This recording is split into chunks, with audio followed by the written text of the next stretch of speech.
for reasons that absolutely shock and surprise me. A lot of people who listen to the podcast have said they'd like it to be longer. Well, I don't think it's that crazy of an idea. I mean, people love you. So we are doing this. We have created a bonus subscription service. You can subscribe on our website, IDon'tNeedAnActingClass.com. Just click on the link. And for $3.99 a month, you get a lot of benefits. You get extended, unedited episodes, chapters of Milton's next book, personal audio responses to your acting questions. And what we're most excited about is our new series called Conversations on Acting, where we will invite actors of note to come talk about their process. If you are a subscriber, you will get a special invitation to that conversation where you can participate, you can ask questions. So sign up now to get all that good stuff at IDon'tNeedAnActingClass.com.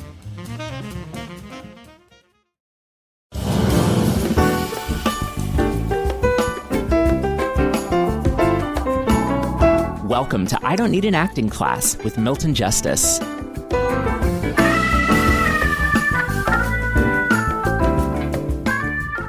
You should begin to feel bad if you don't work on your acting. You know, I mean, that's really what needs to happen. You need to feel like, good God, what the hell did I do today? To me, it's the joy of teaching. I don't care how bad a day it is. If I'm teaching, I'm fine. Because I have a group of people. We get together. We talk about acting. We work on things. We work on stuff. We get it. And so it's fine. You know, we get to do this. And it's exclusive. The only reason I let Carson is because he's not going to be with us very long.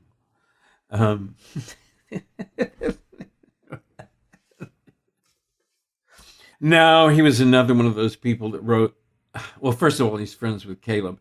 But he wrote an interesting letter to me, an email to me, and I felt so sorry for him because he's so young and he's just started out, and so much information, and he was so fucked up that I just said, maybe let's meet online. And then, because I was exhausted writing emails to him.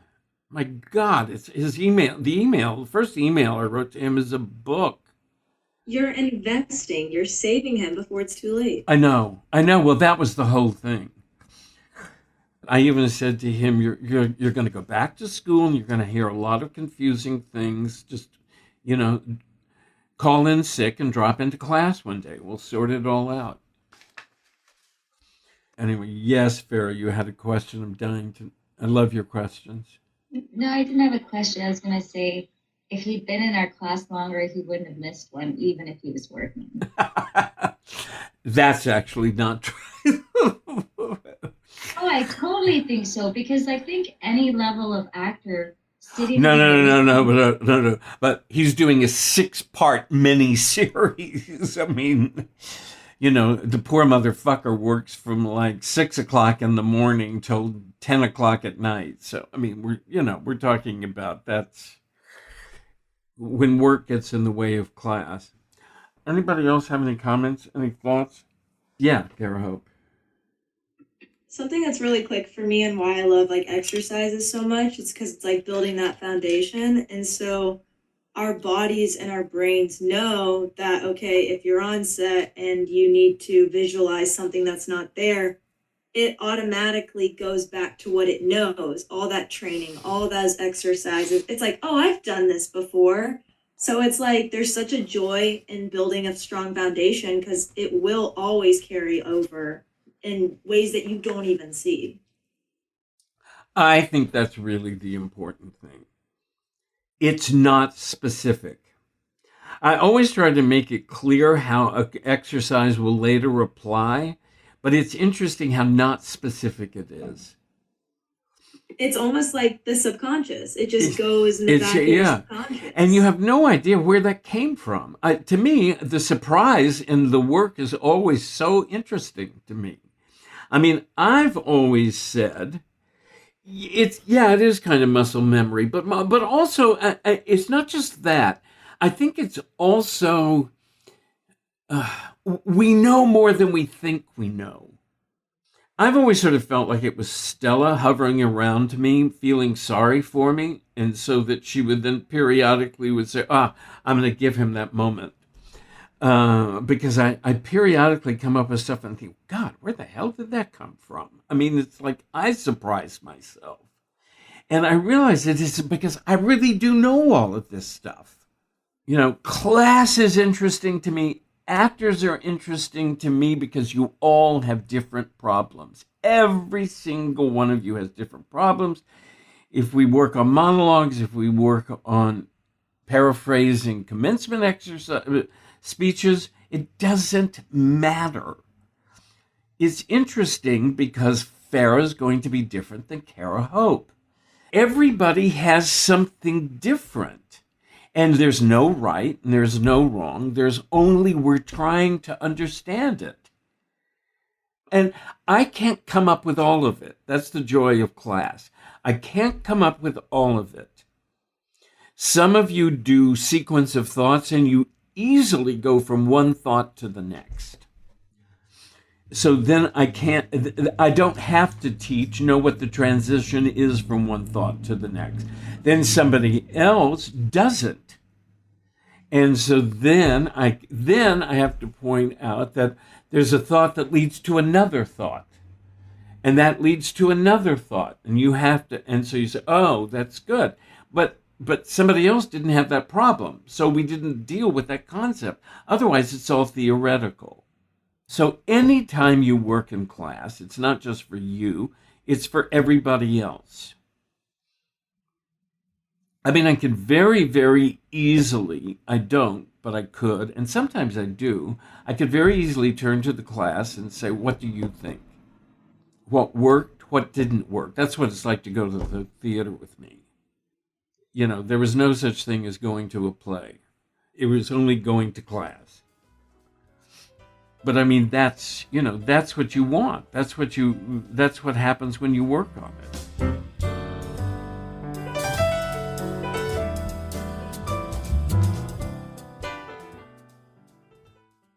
I think you have to set up challenges for yourself. It's why I finally learned how to do script analysis. I mean, because normally I kind of go through fast with impressions, but then the second time through I want more, and the third time through I really want to know what the hell is going on. And so I'd sit there and I'd say, there's a reason this line is here. And I would stay with it till I found something, because it just became a fascinating challenge to me. We're never going to get to Strindberg today. Can you tell I'm avoiding it? Tell us why you're avoiding it. What's challenging about this? I think doing a play costs you a lot. If you're not paying a price for it, then it's problematic. And I think I am aware what Strindberg costs. I feel the same way about Eugene O'Neill, Brady. I feel the same way about doing Long Day's Journey into Night. It's just like I have such a responsibility to that play that it's just like, it's difficult. The reason I haven't sent you the script, by the way, Farrah, is that I want us to have a kind of frame of reference before you read the script. Because the way I would work on this script anyway is that I need to know some things about Strindberg. With certain things, I feel like, how would I want to work on it? Petrovsky did that the other day. He had an audition. Did I tell you about his Russian audition? Yeah, okay. But I mean, and his first thought was, his first thought was, oh, this is bullshit. And he was just going to say to the manager, look, just tell him that I don't really speak Russian. And then he stopped and he said, you know what? How would I work on this? And so he literally stepped back and said, Art, if I'd had this part, how would I work on it? And so he approached the audition as if he had the part and said, well, and this is how I would work on it. So is that how we should be approaching all parts? Like it is ours, it's just one with us, and just fully convincing and believing in that? Yeah, I mean, I think it's a really good way to do it, you know? So he did it, like he got the part. I mean, it was interesting, Tara Hope. I just thought it was really interesting that he just suddenly said, all right, get serious. You know, stop being a prima donna. Stop, just work on it. And he did. And he was listen, he did the same thing when he got Dmitry on Madam Secretary. They said, must be fluent in Russian. And he said he was, and he wasn't. And he found a good accent. He worked on the accent. Then he got one of his Russian friends to translate for him. It's like what you would do. It's really what you would do. I helped Farah with her audition for The Therapist, but in the best of all possible worlds, if you're playing a therapist, you would meet with one. In the best of all possible worlds, if you're playing a therapist, you would meet with them. You would ask them your actor questions. You wouldn't look on YouTube. You might do a little looking on YouTube. But you would really sit down and say, I'm looking at this text, and what is it I want to know as a person, as an actor? What do I want to know? Because you're different. You might want to know, is it difficult to hear people's personal problems? You might want to know, do you ever get too involved?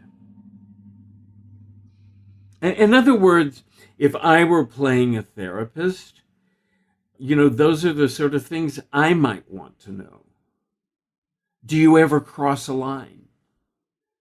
Do things ever bother you so much that you worry about them later?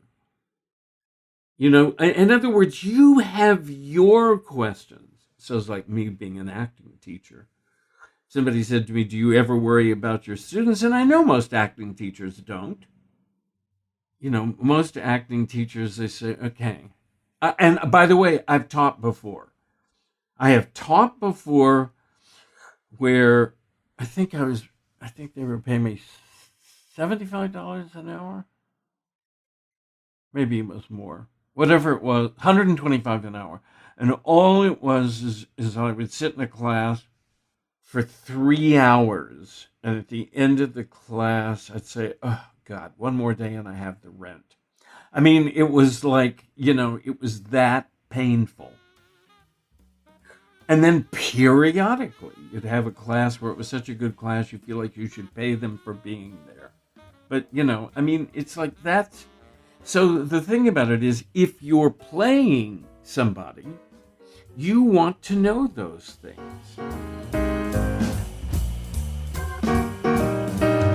I Don't Need an Acting Class is created and hosted by Milton Justice.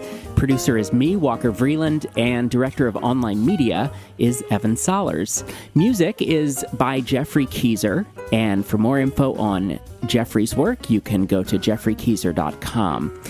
Please subscribe, rate, and review the podcast. You can find us online, IDon'tNeedAnActingClass.com. You can also follow us on Instagram, and you can continue to send your questions to Milton at questionsformilton@gmail.com. Thank you so much for listening, and we'll see you back here next week.